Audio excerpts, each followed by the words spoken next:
नमो आदेश। नाथपंथ की अलौकिक साधनाएं इस YouTube चैनल की तरफ से मैं आप सभी का स्वागत करता हूं। गरुड़ पुराण पॉडकास्ट में आपका स्वागत है। आज हम सुनेंगे भगवान विष्णु द्वारा अपने स्वरूप का वर्णन तथा गरुड़ जी को पुराण संहिता के प्रणय का वरदान। ऋषि कहते हैं, हे सूत जी महाराज, आपको महात्मा व्यास जी ने विष्णु कथा से आश्रित इस श्रेष्ठ गरुड़ पुराण को किस प्रकार सुनाया था, वह सब आप हमें विधिवत सुनाने की कृपा करें। तब सूत जी कहते हैं, एक बार मुनियों के साथ मैं बद्रिकाश्रम गया था। वहां पर परमेश्वर के ध्यान में निमग्न होकर भगवान व्यास का मुझे दर्शन हुआ।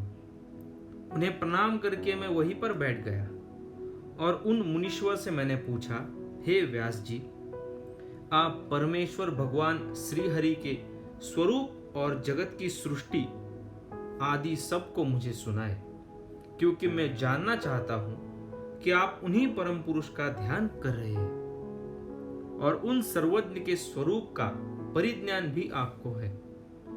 हे विप्रवृंद, मैंने व्यास देव के सामने जब ऐसी जिज्ञासा की तो उन्होंने मुझसे जो कुछ कहा वह सब मैं आप सभी से कह रहा हूं, आप ध्यान देकर सुनिए। व्यास जी कहते हैं, हे सूत जी, ब्रह्मा जी ने जिस प्रकार नारद एवं प्रजापति दक्ष तथा मुझसे इस पुराण की कथा कही थी, उसी प्रकार मैं गरुड़ पुराण को सुनाता हूं।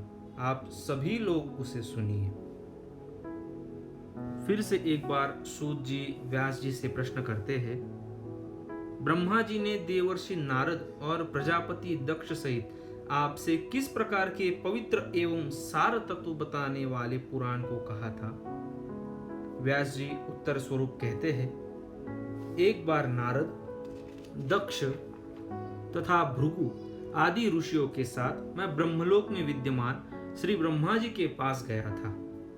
उन्हें प्रणाम करके मैंने प्रार्थना की, हे प्रभु, आप हमें सार तत्व बताने की कृपा करें।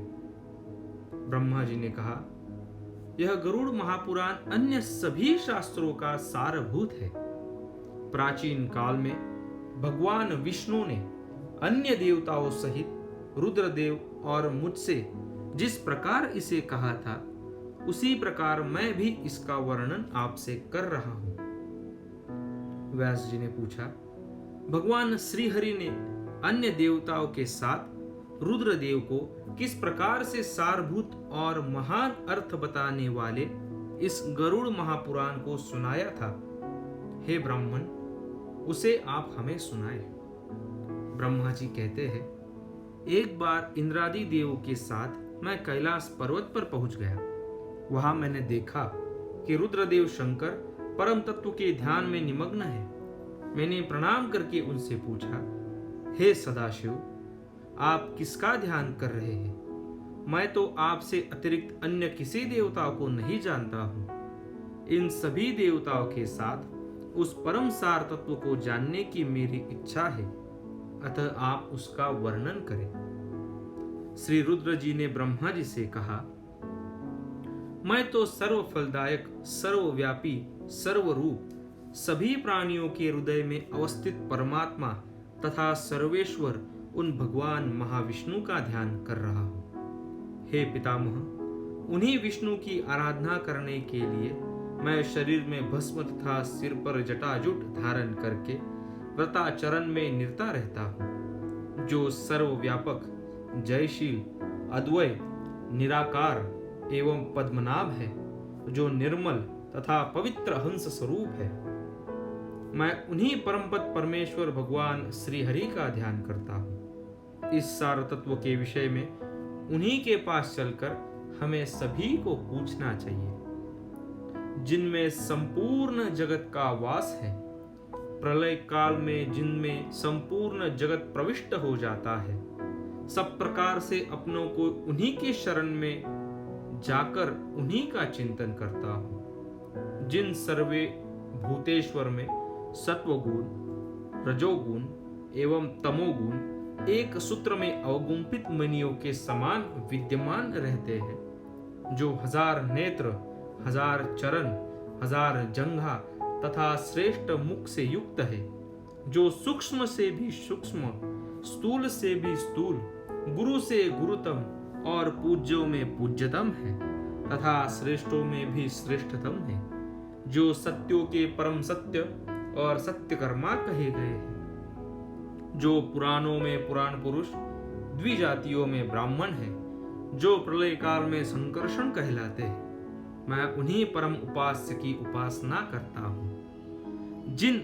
सत असत परे वृत एकाक्षर परब्रह्म की देव, यक्ष, राक्षस और नागगण अर्चना करते हैं, जिनमें सभी लोग उसी प्रकार स्फुरित होते हैं, जिस प्रकार जल में छोटी छोटी मछलियां स्फुरित होती है, जिनका मुख अग्नि, मस्तक द्युलोक, नाभि आकाश, चरण युग्म पृथ्वी और नेत्र सूर्य तथा चंद्र है, ऐसे उन विष्णु देव का मैं ध्यान करता हूँ। जिनके उदर में स्वर्ग, मर्त्य एवं पाताल ये तीनों लोक विद्यमान है, समस्त दिशाएं जिनकी भुजाएं है, पवन जिनका श्वास है, मेघमालाओं का समूह जिनका केश पुंज है, नदियां जिनकी सभी अंगों की संधियां है और चारों समुद्र जिनकी कुक्षी है, जो कालातीत है, यज्ञ एवं सत असत से परे है,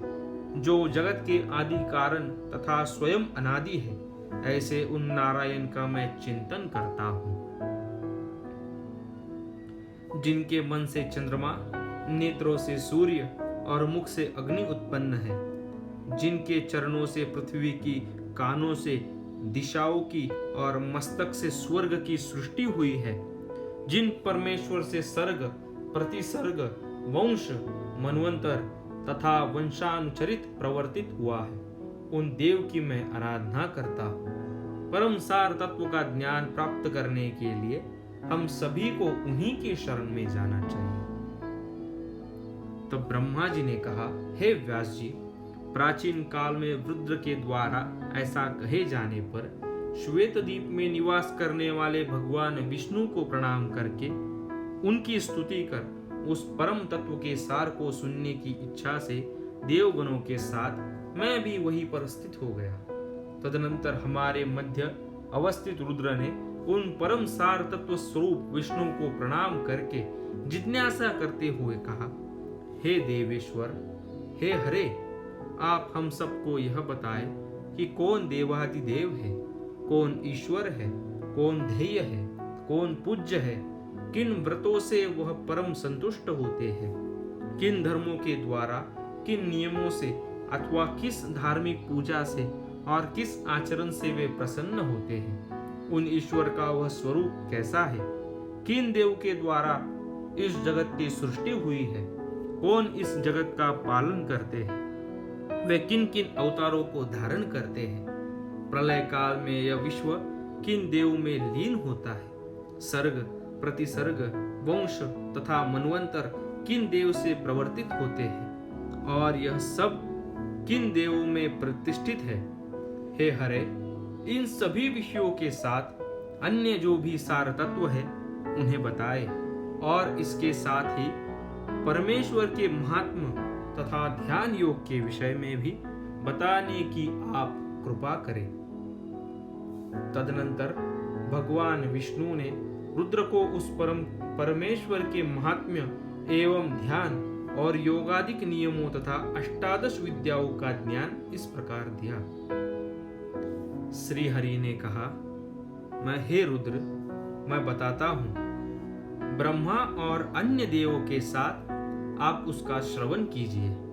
मैं ही सभी देवों का देव हूं, मैं ही सभी लोगों का स्वामी हूं, देव का मैं ही ध्येय, पूज्य और स्तुतियों से स्तुति करने योग्य हूं। हे रुद्र, मैं ही मनुष्यों से पूजित होकर उन्हें परम गति प्रदान करता हूं तथा व्रत, नियम, और सदाचारण से संतुष्ट होकर, हे शिव, मैं ही इस संसार की स्थिति का मूल कारण हूँ। मैं ही जगत की रचना करने वाला हूँ। हे शंकर, मैं ही दुष्टों का निग्रह और धर्म की रक्षा करता हूँ। मैं ही मत्स्य आदि रूप में अवतीर्ण होकर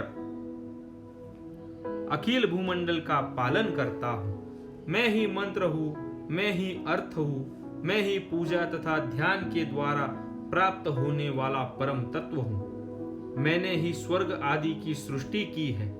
मैं ही स्वर्गादि भी हूँ। मैं ही योगी, आद्य योग और पुराण हूँ। ज्ञाता, श्रोता तथा मन करता मैं ही हूँ। वक्ता और संभाषण करता विषय भी मैं ही हूँ। इस जगत के समस्त पदार्थ मेरे ही स्वरूप हैं और मैं ही सब कुछ हूँ। मैं ही भोग और मोक्ष का प्रदायक हूँ।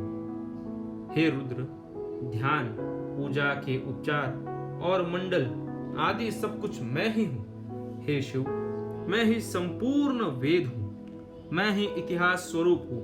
मैं ही सर्वज्ञानमय हूँ। मैं ही ब्रह्मा और सर्वात्मा हूँ। मैं ही ब्रह्मा हूँ। मैं ही सर्वलोक में हूँ तथा मैं ही सर्व देवों का आत्म स्वरूप भी हूँ। मैं ही साक्षात सदाचार हूँ। मैं ही धर्म हूँ।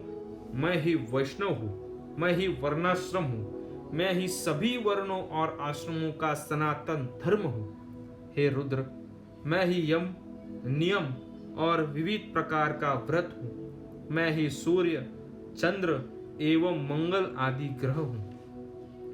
प्राचीन काल में पृथ्वी पर पक्षीराज गरुड़ ने तपस्या के द्वारा मेरी ही आराधना की थी। उनकी तपस्या से संतुष्ट होकर मैंने उनसे कहा था कि आप मुझसे अभिष्ट वर मांग ले। उस समय गरुड़ ने कहा, हे हरि, नागों ने मेरी माता विनता को दासी बना लिया है। हे देव, आप प्रसन्न होकर मुझे यह वर प्रदान करें कि मैं उनको जीत कर अमृत प्राप्त करने में समर्थ हो चुकूं और मेरी माँ को कद्रु की दास्यता से मुक्त करा सकूं। मैं आपका वाहन बन सकूं, महान बली, महान शक्तिशाली, सर्वज्ञ और नागों को विदरण करने में समर्थ हो सकूं। जिस प्रकार पुराण संहिता का रचनाकार हो सकूं, वैसा ही करने की कृपा करें। श्री विष्णु कहते हैं, हे पक्षीराज गरुड़, आपने जैसा वर मांगा है वैसा ही सब कुछ होगा। आप नागों की दास्यता से अपनी माता विनिता को मुक्त करवा सकेंगे। सभी देवताओं को जीतकर अमृत ग्रहण करने में आपको सफलता प्राप्त होगी। अत्यंत शक्ति संपन्न होकर आप मेरे वाहन होंगे। विश्व के विनाश की शक्ति भी आपको प्राप्त होगी। अत्यंत शक्तिशाली होकर आप महात्म्य को कहने वाले पुराण संहिता का प्रणयन करेंगे। मेरा जैसा स्वरूप कहा गया है वैसा ही आप में भी प्रकट होगा। आपके द्वारा प्रणीत यह पुराण संहिता आपके गरुड़ नाम से लोगों में प्रसिद्ध होगी। हे विनतासुत, जिस प्रकार देव मध्य में ऐश्वर्य और श्री रूप में विख्यात हो, उसी प्रकार हे गरुड़, सभी पुराणों में यह गरुड़ महापुराण की ख्याति अर्जित करेगा। जैसे विश्व में मेरा कीर्तन होता है, उसी प्रकार गरुड़ के नाम से आपका भी संकीर्तन होगा। हे पक्ष श्रेष्ठ, अब आप मेरा ध्यान करके उस पुराण का प्रणयन करें। हे रुद्र, मेरे द्वारा यह वरदान दिए जाने के बाद इस संबंध में कश्यप ऋषि द्वारा पूछे जाने पर गरुड़ ने इसी पुराण को उन्हें सुनाया। कश्यप ने इस गरुड़ महापुराण श्रवण करके गारुड़ी विद्या के बल से एक जले हुए वृक्ष को भी जीवित कर दिया था। गरुड़ ने स्वयं भी इसी विद्या के द्वारा अनेक पक्षियों के जीवित किया था। यक्षि ओम उम स्वाहा यह जाप करने योग्य गारुड़ी पराविद्या है। हे रुद्र, मेरे स्वरूप से परिपूर्ण गरुड़ द्वारा कहे गए इस गरुड़ महापुराण को आप सुनिए।